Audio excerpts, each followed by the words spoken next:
L'offensive russe dans l'est de l'Ukraine a une nouvelle fois marqué les esprits, avec la libération de 2 localités stratégiques.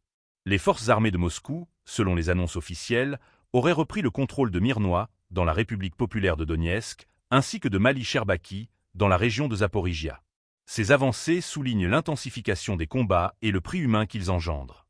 Les rapports du ministère russe de la Défense décrivent des actions actives et décisives de la part des unités du groupe militaire Ouest, mettant en avant une stratégie d'attaque coordonnée.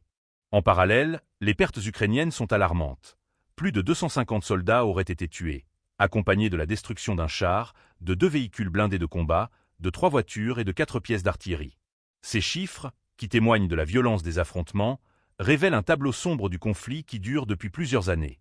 La situation à Mali-Sherbaki, où les forces du groupe militaire Dnepr auraient également pris le contrôle, est tout aussi préoccupante.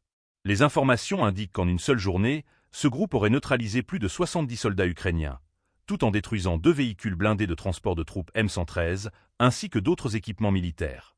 Cela soulève des questions sur la capacité de l'armée ukrainienne à résister à une pression militaire continue. L'analyse de ces événements met en lumière un changement de dynamique sur le terrain. Alors que l'Ukraine continue de défendre son territoire, la capacité des forces russes à mener des offensives ciblées semble s'affirmer, alimentant ainsi un cycle de violence.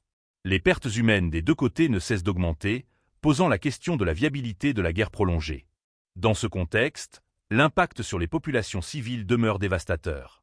Les habitants des zones touchées vivent dans l'angoisse constante des bombardements et des combats, avec des infrastructures souvent réduites à néant. Les organisations humanitaires tentent d'apporter un soutien, mais les conditions d'accès demeurent très difficiles.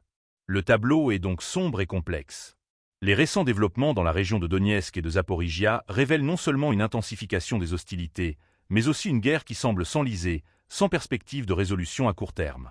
Les enjeux géopolitiques se mêlent aux souffrances humaines, et il devient impératif de suivre ces événements de près.